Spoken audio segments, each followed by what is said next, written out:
Hi everybody, I'm Rick Beato. Today's episode of Everything Music is called What Makes This Song Great, Episode 2. The song we'll be looking at today is from the Police's 1983 record, Ghost in the Machine, and it's called Every Little Thing She Does Is Magic. Let's get started. Okay, this song is really interesting on many levels. The first thing is that it's not tuned to standard tuning. So anybody that's ever tried to figure this out realizes that it's in between G and A flat.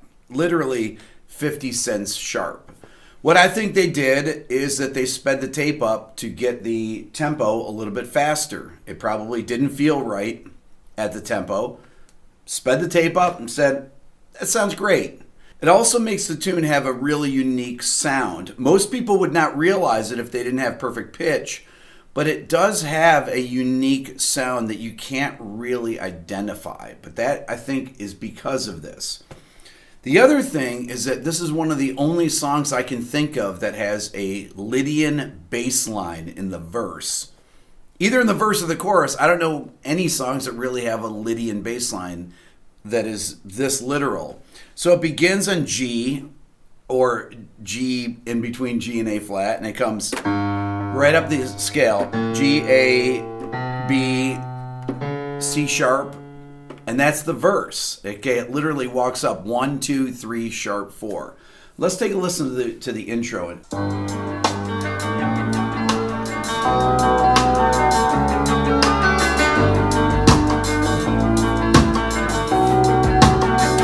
Okay, so the bass. Here's Sting's bass.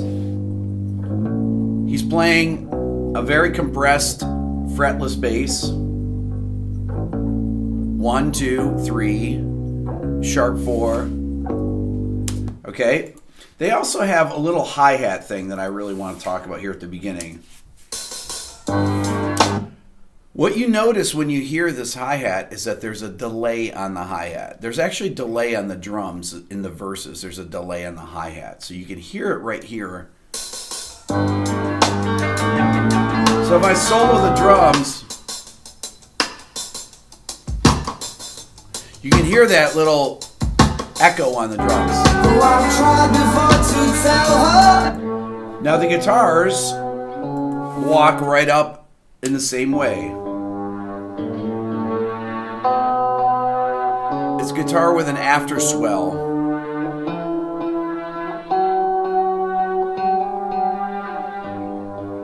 Walks right up Lydian scale. And then, my favorite part, the keyboard part.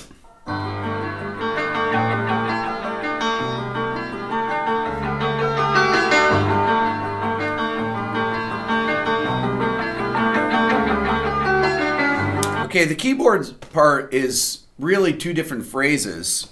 So it starts out...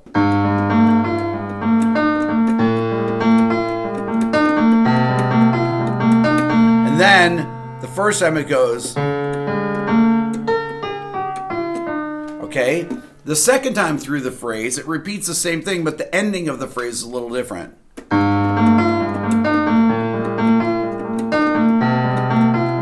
Right here. So check it out.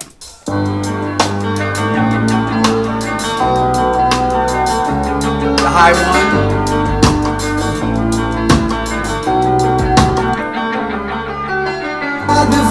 Let's talk about the melody now. So the range of the melody is basically from A above middle C up to F sharp, the range of a 6. Then it starts out here. B, and I know this is a quarter step, so it's kind of confusing the ear, but A, B to D, and it goes D to C sharp, D, F sharp, in that range of a 6. So from... and it uses a G Lydian scale, or the G Lydian mode, to go along with the chord progression. You notice that the melody bounces around between the 5th and the sharp 4, right? Up to the major 7th of that Lydian mode, the G Lydian mode. But the first phrase, in my heart, ends on the A.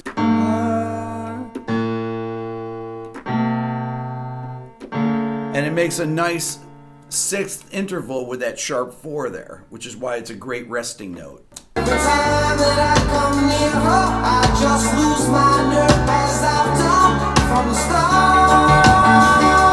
And of course that ends up on the F sharp, which is a great note because it works with the chord progression that happens right here in the pre-chorus. So this pre-chorus is really interesting because it really sets up the feel of the next section of the chorus. It goes from this slow-moving, really moody, ethereal Lydian sound of the verse, and then it turns into a calypso tune, essentially. D, G, A, D. Listen to the bass part on it.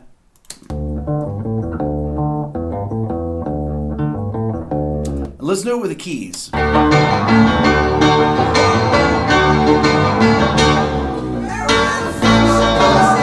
With the keys in the build-up.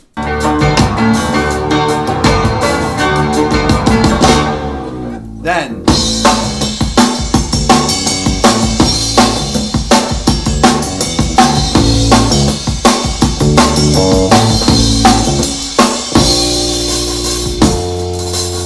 okay, so let's talk about the chorus here. This is a classic technique where you have a break and you allow the chorus to come in unaccompanied. Okay, so they hit the break here, the whole band.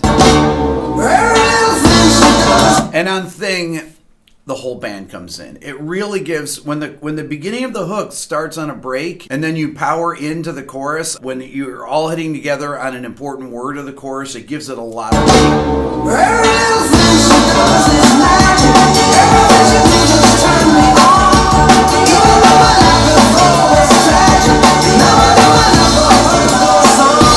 So every time, every downbeat there has an important word and the lyric lands right on the downbeats. Let's talk about what the guitar does in the chorus. So the guitar then goes to this reggae, what we call a skank rhythm here. Sounds like it has an Ottawa on it.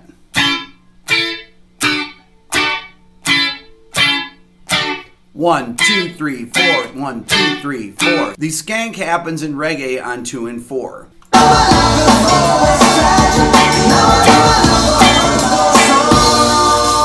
Okay, as we just saw in the guitar part, the chorus is simply going from A to D, or 5 to 1. Check it out. A, D, or 5, 1, 5, flat 6, B flat. This is one of the most unique chord changes here. This is what makes Sting a genius as a writer. So you're hearing this, and the last time to the flat 6. Once it goes to the flat 6, check out what the keyboard does.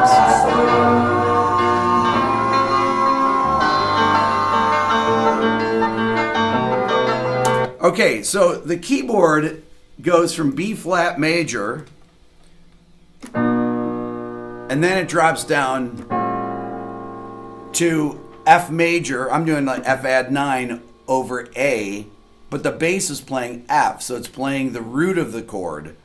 Then it goes down to, and then it walks back into the G Lydian part. This is really unusual. So flat 6, then so you're going B flat to F major over A, then you start the Lydian walk up. So there's a complete change of mode there. Back in the verse. And that note D,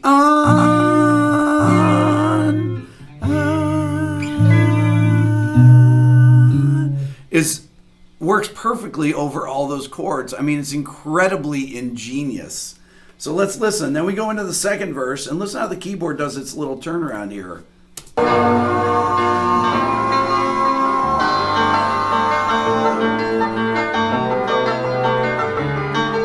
I have to tell a story of 1,000 rainy days since we first met? Really interesting. There's that little out of tune note that Sting sings on Met here. Listen. First met. He drifts flat there, and it really gives it a unique sound. I think anybody that knows the song notices that if you're a musician, but it's really First met. it's cool. Again, if I'd solo the keyboards and the guitar, check it out. So the keyboards have gone into a high register, and the guitar is simply doing a pattern like that. If you listen to the verse part, right, the guitar.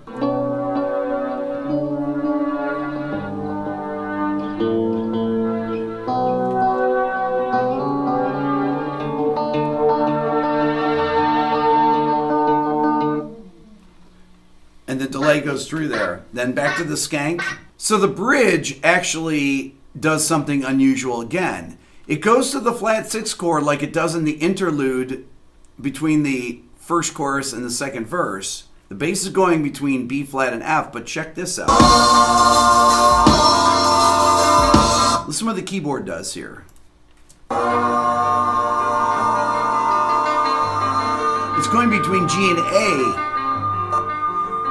So it's going between G and A with this pattern. So it goes.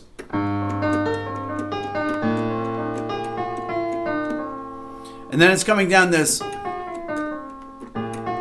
A Aeolian or A natural minor sound there. So it's going from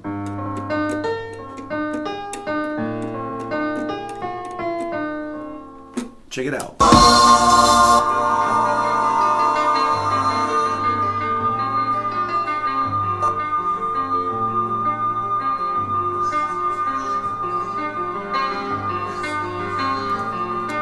Then it moves into a new pattern that goes between F, G, D, F, G, C, G. Check it out. I resolved to call her up.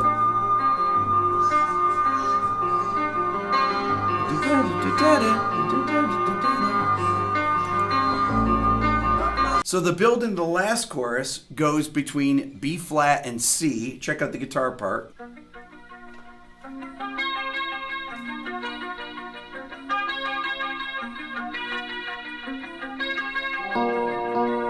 So it's going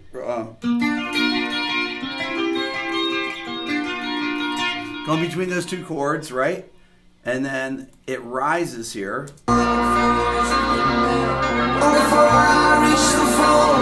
And the guitar.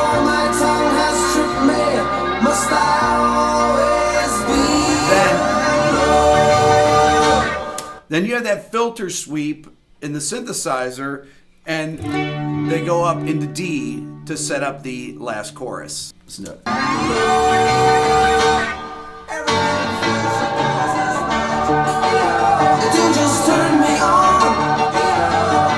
And then we have the EOs. Then the chorus goes back to B flat at the end, but it changes again. Check it out. Brings in this little square wave synth. D major, B flat, then G minor. Da, da.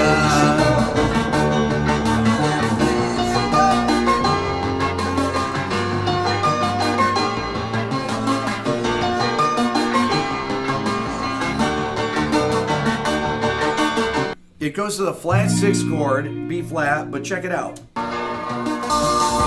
F, G minor, A minor, B flat, and then F, C, D major, modulation. Then B flat, F, G minor, A minor, B flat, F, C, D. You can hear the key change. G minor, A minor, B flat, F, C, D. Then he goes to the EO part here with a harmony on it.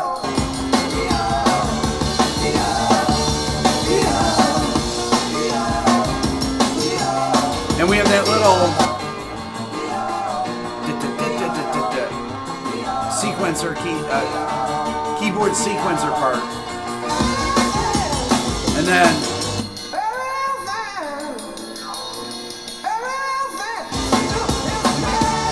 the chorus ad-lib there, which is really powerful.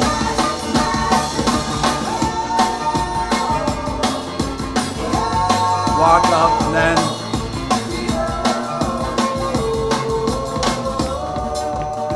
goes to D there.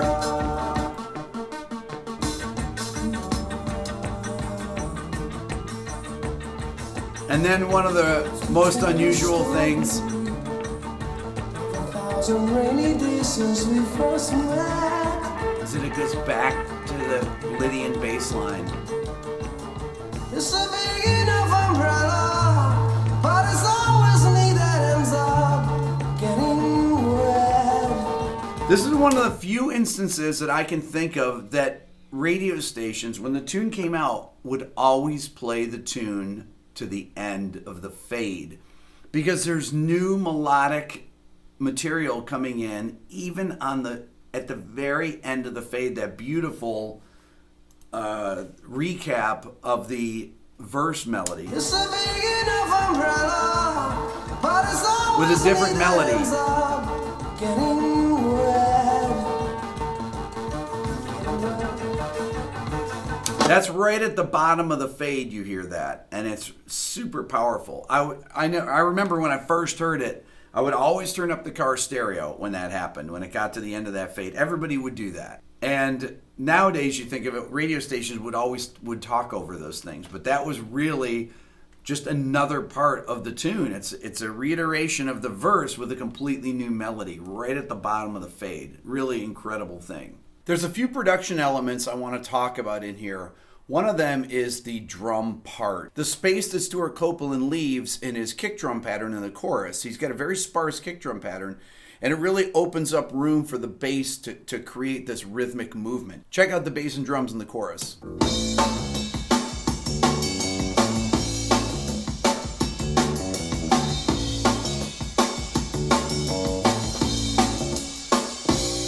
Another thing that's really interesting is there's a slight change in the bass part in the second chorus. He changes the rhythm here. Check this out.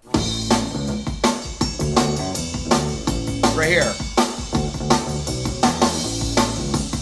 He infuses more of a reggae rhythm there. I think it's the only time it happens in the song, but it really grabs your ear and makes you wait for it. Arrangementally, another thing the Police were masters at are hook lines that happen instrumentally in the track. There's this entire octave part that goes on at the end of the song that's really kind of takes over this part.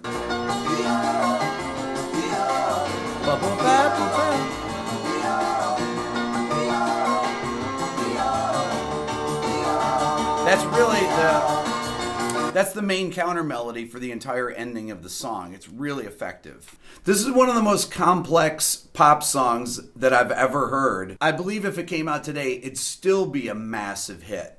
That's all for now. Please subscribe here to my Everything Music YouTube channel and hit the notification button to let you know when a new video is coming out and when I'm going live. Thanks for watching.